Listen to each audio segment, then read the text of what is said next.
नमस्कार दोस्तों, मैं हूं मधुकर शर्मा और आज हम बात करने वाले हैं हेजिंग की। हेजिंग होती क्या है? एक सिंपल उदाहरण की सहायता से समझाता हूं। सपोज़ अगर आप बाइक चलाते हो और अगर आप हेलमेट पहनकर बाइक चलाते हो और रास्ते में कोई दुर्घटना हो जाती है तो हेलमेट आपको सेव कर लेगा। छोटी-मोटी स्क्रैचेज़ आ सकती हैं, हल्के-फुल्के डैमेज हो सकते हैं, लेकिन बड़े डैमेज से आप बच जाओगे।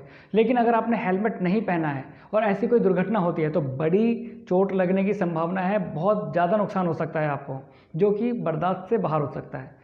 तो बिल्कुल यही काम होता है हेजिंग का। अगर आप ऑप्शंस ट्रेडर हैं और आप हेजिंग के बिना ट्रेड लेते हो तो कभी भी आपके साथ बड़ी दुर्घटना हो सकती है, बहुत बड़ा लॉस हो सकता है। तो इसी दुर्घटना से बचने के लिए हम हेजिंग करते हैं। ये होती है हेजिंग। आजकल जैसे हम सब देख रहे हैं कि आजकल के जो यंगस्टर्स हैं ना, जो ये आजकल जो नए-नए मार्केट में आए हैं या थोड़ा समय हो भी गया है, उनको ऑप्शन ट्रेडिंग बहुत ज़्यादा अट्रैक्ट करती है, क्योंकि उनको लगता है कि ऑप्शन ट्रेडिंग में ना बेशुमार पैसा बरसता है। बरसता है ऐसे मतलब झूठ नहीं है, ये सच बात है, बरसता है। लेकिन उन लोगों के लिए जो इसके अंदर माहिर खिलाड़ी हैं, जो नए-नए आते हैं ना, वो तो पैसा गँवा के ही जाते हैं इसके अंदर। तो दोस्तों, इन चीज़ों से थोड़ा-सा दूर रहना है आपको। ऐसा नहीं है कि ऑप्शन बेकार है, ऑप्शन बहुत अच्छी चीज़ है, लेकिन समझने वाले के लिए, जिसको इसकी समझ आ गई उनके लिए बढ़िया है। और हेजिंग का इस्तेमाल भी ऑप्शंस के अंदर ही ज़्यादा होता है, क्योंकि ऑप्शंस के अंदर अगर आप कोई कॉल या पुट सेल करके चल रहे हैं ना, और अगर मार्केट आपके अगेंस्ट चली गई और अगर आप सेलर हैं तो ये लॉस अनलिमिटेड हो सकता है। अनलिमिटेड मतलब आप सोच नहीं सकते, आपकी सारी कैपिटल एक केवल सिंगल लॉट से भी गायब हो सकती है। तो दोस्तों, हेजिंग का काम ही यही है, आपकी कैपिटल को बचाना। अगर मान लिया मार्केट आपके अगेंस्ट भी चले जाए ना, तो हेजिंग आपकी कैपिटल को प्रोटेक्ट करके रखती है। चाहे भले ही मार्केट पाताल में क्यों ना चली जाए, आपका रिस्क जितना भी डिफाइन है ना, सपोज आपने 10,000 रुपये रिस्क डिफाइन किया हुआ है, तो कुछ भी हो जाए, मार्केट चाहे कहीं से कहीं पर भी चली जाए, लेकिन आपका जो रिस्क है ना, फिक्स हो गया। अब वो उससे ज़्यादा मार्केट आपसे ले ही नहीं सकती, चाहे कुछ भी हो जाए। देखो, मैं ना आपको एक डेमो दिखाता हूँ। देखो, ये है ऑप्शन चेन। ऑप्शन चेन को ये हम ड्रॉप डाउन करते हैं ना, तो देखो ये ऑप्शन चेन खुल जाती है। आज है 21 अप्रैल 2024, 25 तारीख का ऑप्शन देखते हैं हम यहाँ पर।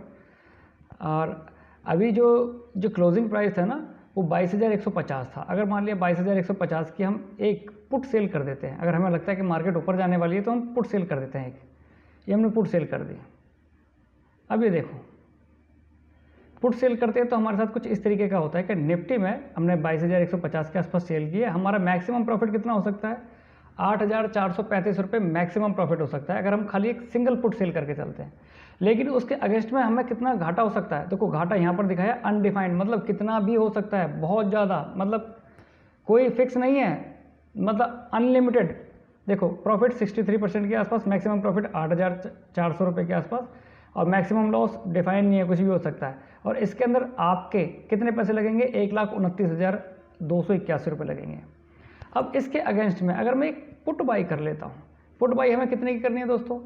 जो भी प्राइस हमने बाई किया है ना, उसको 3 से डिवाइड कर दो। जो भी प्राइस आएगा, जैसे मान लिया हमने कितने का किया है, हमने किया है 168 रुपीज़। 168 रुपीज़ को अगर 3 से डिवाइड करते हैं तो लगभग 56 रुपये आता है। 56 रुपये की देखो ये वाली है, ये पुट हम बाई कर लेंगे, एक सिंगल लॉट हम पुट बाई कर लेते हैं। अब देखते हैं हमारा क्या रिस्क आता है।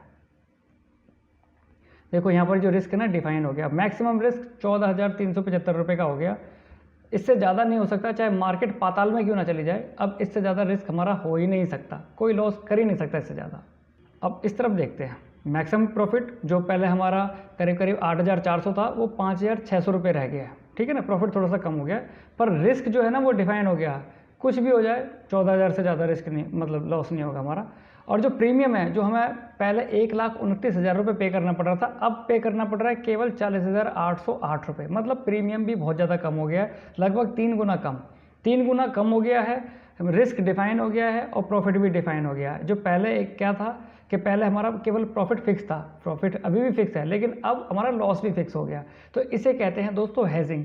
किसी भी स्टॉक के अंदर या किसी इंडाइसिस में अगर आप ट्रेड करते हैं ऑप्शंस के अंदर, तो हमारा रिस्क डिफाइन होना चाहिए, क्योंकि ऑप्शन ही एक ऐसी जगह है जहां पर एक दिन के अंदर आपकी सारी कैपिटल जा सकती है।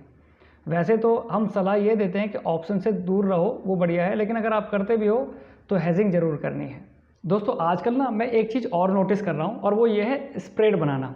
मतलब स्प्रेड बनाते हैं लोग, पैसे कमाते हैं, नो डाउट, मैं गलत नहीं कह रहा हूँ। लोग कहते हैं कि 2 कॉल बेच दो, 1 कॉल बाई कर लो, 2 पुट सेल कर दो, 1 पुट बाई कर लो, और ऐसे कर दो और वैसे कर दो, आपका रिस्क कम हो जाएगा और आपका प्रॉफिट हो जाएगा बहुत अच्छा खासा। दोस्तों, अगर आपको ट्रेडर बनना है ना, और आप शेयर मार्केट में आप कूद ही चुके हो, आ ही चुके हो, तो आपको ना ट्रेडर की तरह सोचना है और बिहेव भी ट्रेडर की तरह करना है। अब ये ना छोटी मोटी चिंदी चोरी के पीछे नहीं भागना है। अगर आप इन चीज़ों के पीछे भागते रहोगे ना, छोटी मोटी चीज़ों के पीछे, तो कभी सोच आपकी बड़ी नहीं हो पाएगी और अच्छे ट्रेडर नहीं बन पाओगे और ट्रेडर की तरह आप ट्रेड नहीं ले पाओगे कभी भी। आप हमेशा फंसे रहोगे ये जो छोटे मोटे जो प्रॉफिट होते हैं ना, इनके चक्करों में ही आप फंसे रहोगे। अगर आपका भी लॉस रुक नहीं रहा है या अभी अभी आप नए आए हो और चाहते हो कि भाई अच्छे से पैसा कमाना है शेयर मार्केट में, तो एक पर्सनल सलाह देना चाहूँगा मैं आपको। पर्सनल सलाह ये है कि ऑप्शन ट्रेडिंग से थोड़ा सा दूर रहें। अगर आप नए नए हैं तो डेफिनेटली आपको दूर रहना चाहिए। अगर आप पुराने हैं और लगातार लॉस हो रहा है, अभी भी समझ में नहीं आ रहा कि भाई लॉस कैसे कवर होगा, तो थोड़े दिनों के लिए ऑप्शन ट्रेडिंग को ना बाय बाय कर दो। कैश मार्केट में ट्रेडिंग करो। कैश मार्केट बहुत बढ़िया है। स्टॉक्स में बाई करो, अच्छी जगह पर अच्छे सपोर्ट पर स्टॉक बाई करो कैश में, वो बहुत अच्छा प्रॉफिट देंगे। इवन आप ना ऑप्शन ट्रेडिंग भूल जाओगे, आप डेफिनेटली भूल जाओगे।